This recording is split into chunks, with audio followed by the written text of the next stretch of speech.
Warning disclaimer: this story is a fictional dramatization created for emotional storytelling purposes. It explores complex and mature themes including betrayal, emotional vulnerability, and inappropriate boundaries within families. All characters, events, and situations depicted are entirely fictional and do not reflect real individuals or experiences. This content is intended for mature audiences only. Reader discretion is strongly advised. It was a chilly Friday evening when I heard the knock on the door, gentle, almost hesitant. I wasn't expecting anyone. My world had been quiet for weeks, the kind of quiet that fills the rooms after too many years of routine and loneliness. When I opened the door, I didn't recognize him at first. He was taller now, broader, more grown-up than the boy I remembered. "Nathan?" I asked, almost not believing my eyes. "Aunt Claire," he said with a sheepish smile, his voice deeper than I recalled. He stepped inside, a duffel bag slung over his shoulder. The scent of rain clung to him, and something about the way he looked at me made my stomach flutter in a way I hadn't felt in years, an odd combination of maternal instinct and something else. I shook the thought away as quickly as it came. He explained that he was passing through town and had a falling out with his father, my brother.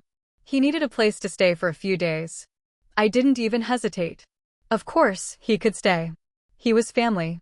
I made up the guest room while he freshened up. The house felt oddly full now, his footsteps echoing through the hallway like they belonged there. That night, we had dinner together, laughing over memories and catching up on lost years. He had grown into a man intelligent, warm, with a slight edge of sadness in his eyes that made me want to protect him. As I cleared the table, I noticed him watching me. Not like a nephew looks at his aunt, but with something softer, more aware. Again, I shook it off. Maybe I was imagining things. Maybe I was just too lonely, too eager to feel noticed again. We stayed up late, talking on the couch, sipping wine. He told me things he'd never told anyone about his mother, his loneliness, how invisible he often felt. My heart broke for him. I placed my hand on his knee, a small gesture of comfort. He didn't flinch. Instead, he smiled. When I went to bed that night, I couldn't sleep. My mind raced with memories, with the strange warmth in his eyes, with the way his voice dropped when he said, "Thanks for letting me stay." I really needed this. I told myself he was just grateful. That's all. I repeated it like a prayer until I finally drifted off. But deep down, I knew something had changed the moment I opened that door. And whatever it was, had only just begun. The next few days passed in a strange rhythm. Nathan settled in like he belonged, making coffee in the mornings, lounging in the living room with a book, helping me with small chores without being asked. It was easy. Too easy. And somehow, I found myself rearranging my days just to match his presence. One night, after dinner, the rain started to fall again. Heavy and persistent, it wrapped the house in a cocoon of stillness. We found ourselves sitting on the couch again, the same wine glasses in hand, a blanket draped across our legs. The movie playing on TV was just background noise, our conversation was what filled the room. He told me about his childhood, how he always felt like the outsider even in his own home. "Dad never really saw me, he said, staring into his glass. I could be bleeding in front of him, and he'd still ask me what time dinner was." I listened, deeply, painfully. I remembered my brother's strictness, how often he'd complain about Nathan's softness. It hurt to hear it from the boy himself, now a man, sitting here with eyes that had seen too much sadness too early. "You're not invisible here," I said softly. "You never were." His eyes flicked to mine, an intense, searching look. "I believe you," he whispered. The silence after those words wasn't awkward, it was electric. Thick with emotion neither of us could name. I felt the distance between us shift. Something unspoken was there in the air. Not said. Not acted on. But present. Real. Later that night, as I got up to head to bed, he reached out and gently held my wrist. "Aunt Claire," I turned, startled by the softness in his voice. "Thanks for listening," he said. But his gaze lingered a little too long, as if his words held weight beyond the surface. "Always," I managed to say. My heart pounded as I climbed the stairs. In my room, I sat on the edge of the bed, staring at the door, expecting something. But it stayed shut. I couldn't sleep again. My thoughts were messy, conflicted. Was it just emotional closeness? Was I imagining it? Or was something deeper, more dangerous, beginning to take root? I remembered the way he looked at me, not like a nephew. I remembered how warm his touch felt, how I didn't want him to let go. I felt ashamed, confused, afraid, but I also felt alive. That night, I lay in bed listening to the storm outside, my body tense under the covers, my mind spiraling in ways I hadn't known it could. And for the first time in years, I didn't feel alone. But I wasn't sure that was a good thing. It was the following evening that blurred the line completely. I had cooked his favorite, chicken Alfredo, something I remembered he used to beg for as a kid. We ate together at the table, laughing like old friends, not like an aunt and nephew. I could feel something shifting between us, a growing intimacy that wasn't just emotional anymore. It hovered in every word, every pause, every glance. After dinner, he suggested we watch a movie, something light, a comedy. I agreed, needing the distraction. We sat closer this time, shoulder to shoulder under the excuse of sharing the throw blanket. I told myself it was harmless, that it was cold, that I was just overthinking. But when our arms touched beneath the blanket, the jolt I felt wasn't just from the contact, it was from the realization that I didn't pull away. Halfway through the movie, something strange happened. A quiet scene played on the screen, and I felt his hand gently brush against mine under the blanket. It wasn't accidental. It was slow, deliberate. I stiffened. My heart raced. I turned to look at him. His eyes didn't flinch away. He was watching me, not the movie. Waiting. Testing. "Nathan," I said, my voice barely above a whisper. But I didn't move my hand. He didn't say a word, just gave the smallest, saddest smile I'd ever seen. And then he laced his fingers with mine. I should have pulled away. Everything in my brain screamed for me to stop it. To get up. To scold him. But my body didn't listen. It just stayed there frozen. Entangled. Shaken. The rest of the movie faded into white noise. I couldn't focus on the screen. All I could feel was the weight of his hand in mine, the heat radiating between us, the guilty pull of something I knew was wrong but couldn't deny. When the movie ended, we both sat there in silence. Our hands finally parted, but the silence between us was louder than anything. He stood slowly and whispered, "Good night, Aunt Claire," before disappearing into the guest room. I sat there long after, stunned, breathless. My heart pounded with shame and something else. Desire. But not just physical. It was the desire to feel important to someone, to be seen, to be wanted. I knew how this would look. I knew what it meant. I was old enough to know better. He was family. This should have never happened. And yet, it had. The touch was brief, but it was real. And it had changed something inside me. Something I wasn't sure I could ever undo. The next morning was drenched in silence. Nathan avoided eye contact, and I didn't press. Breakfast was brief, a few awkward glances, short replies, and attention thick enough to choke on. The hand-holding from the night before lingered in my mind like a stain I couldn't scrub clean. I went about my day pretending things were normal. Folding laundry. Cleaning dishes. Sorting mail. But nothing felt normal anymore. That evening, just as I was heading to my room, I passed by the guest room and heard him call softly, "Aunt Claire, can we talk?" My hand froze on the doorknob. Something about his voice sent a ripple through my spine. I turned around and walked in slowly. He was sitting at the edge of the bed, elbows on his knees, head down. Vulnerable. Raw. Like the boy I once knew, but with a man's voice and presence. "I'm sorry about last night," he began, eyes still lowered. "I shouldn't have done that." I nodded, unsure if I should speak. My heart pounded in my chest like a warning bell. He continued, voice trembling slightly, "I've never felt this close to anyone. And I know it's wrong. I do. But when I'm around you, I don't feel broken anymore." "Nathan," I started, but he suddenly stood up and walked toward me. "I need you to understand," he said, his voice barely above a whisper. "It's not just lust. It's not some stupid fantasy. You're the first person who's ever made me feel like I matter. Like I'm not invisible." His face was just inches from mine. I could feel the heat radiating off him, the pain in his voice. My breath caught in my throat. "I promise. I'll never make you uncomfortable again," he said, eyes searching mine. "But please, don't tell anyone.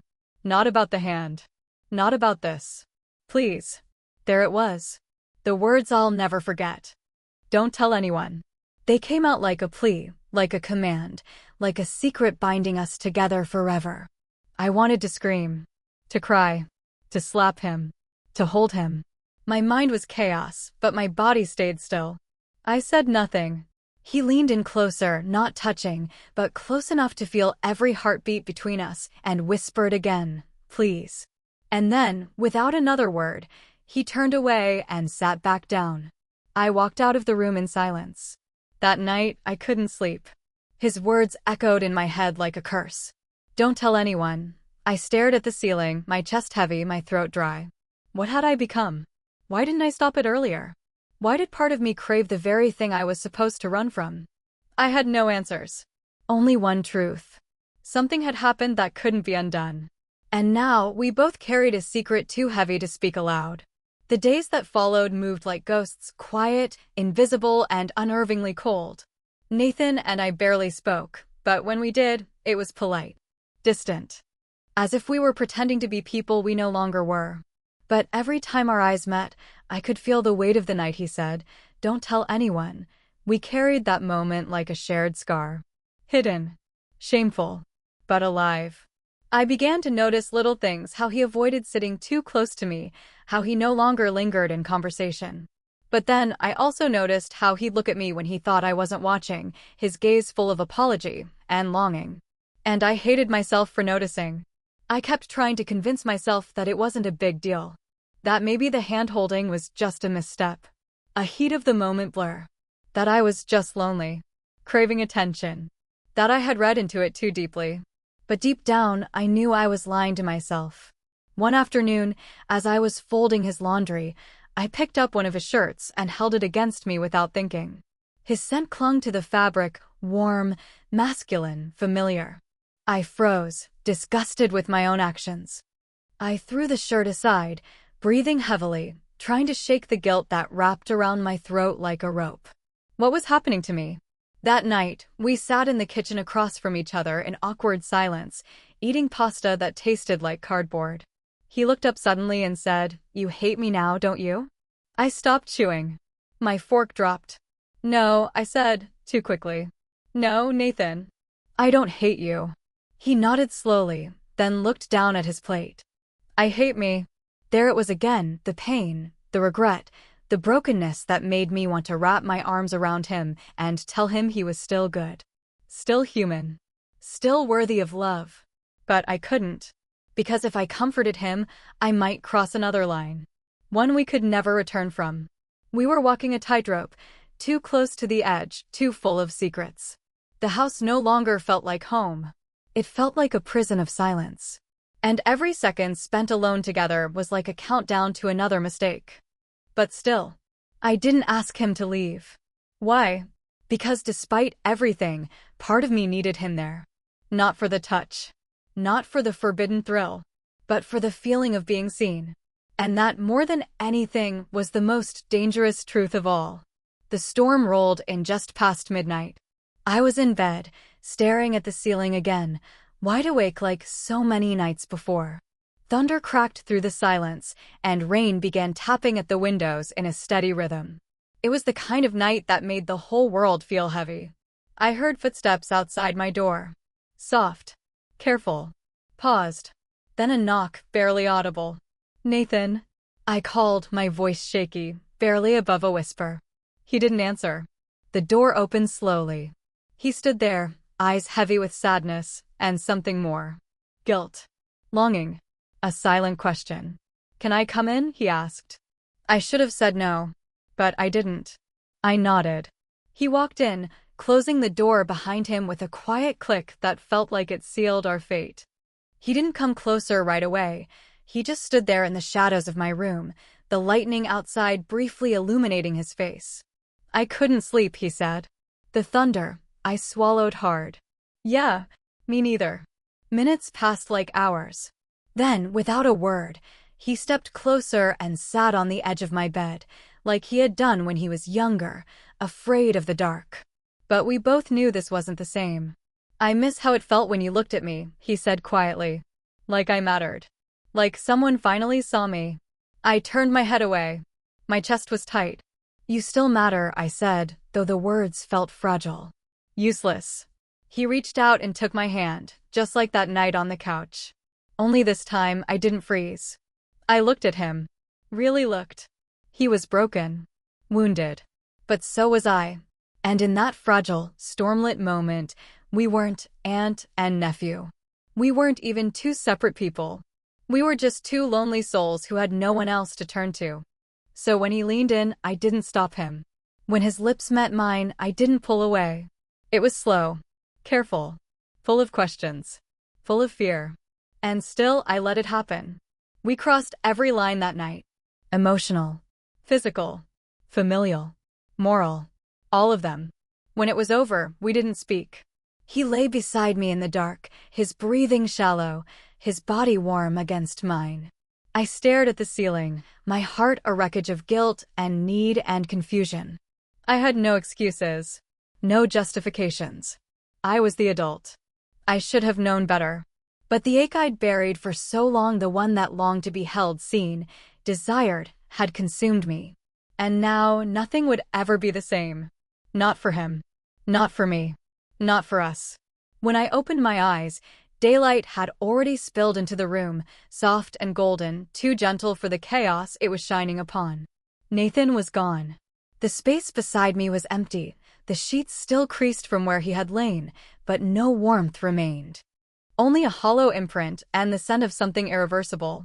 For a moment, I allowed myself to believe it had all been a dream. That he hadn't come to me in the middle of the storm. That we hadn't crossed a line that would haunt us both. That I was still the person I thought I was before last night.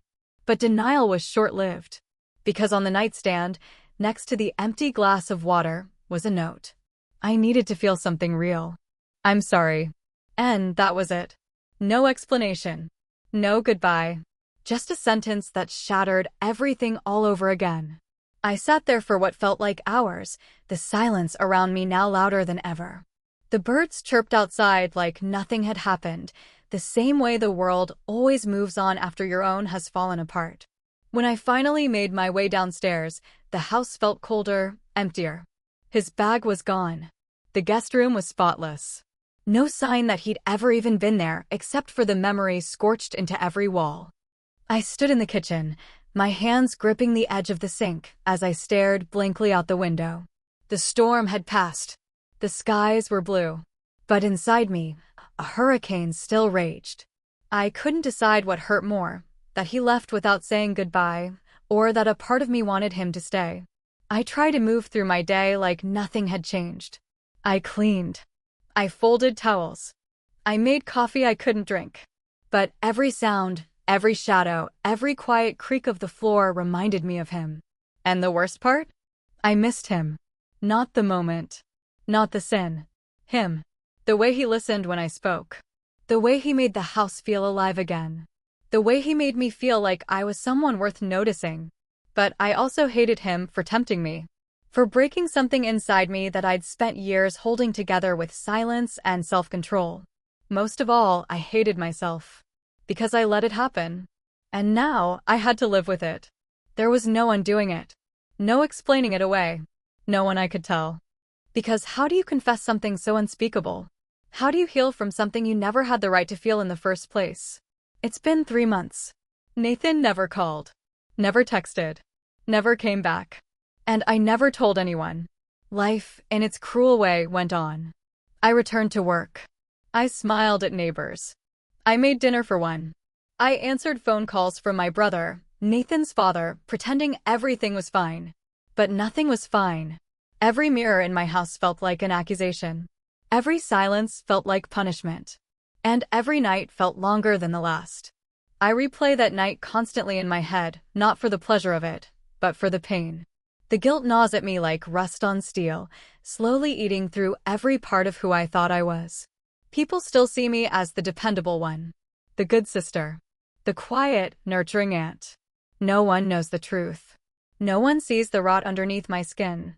Sometimes I hear his voice in my dreams, whispering those words. Don't tell anyone. It echoes in my head when I wake up, soaked in sweat, clutching the sheets in shame. I wonder if he feels it too, the weight, the guilt.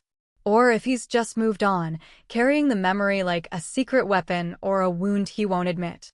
I wonder if he regrets it, or if he meant to break me. But mostly, I wonder who I've become. I walk through my days like a ghost. Detached. Distant. Haunted. That night is always with me, when I make tea, when I walk past his old room, when I stare too long at the couch where his fingers first lingered on mine. Some days, I tell myself it was a moment of confusion, of weakness, that we were both lost and looking for something to hold on to. But other days, I know better. I was the adult. I should have stopped it. And I didn't. Now, the shame is mine to carry. Quietly. Permanently. There's no redemption in this story. No healing arc. No dramatic confession that sets me free. There is only silence. And the knowledge that the person I see in the mirror now is not the person I once was. She's a stranger. A woman who let her loneliness destroy her boundaries. A woman who allowed something unforgivable to happen under the roof that once felt like a home. He left. I stayed. But we're both haunted. And no matter how many seasons pass, no matter how far time takes me from that stormy night, I will never forget what he whispered. Because I never told anyone. And I never will. 85.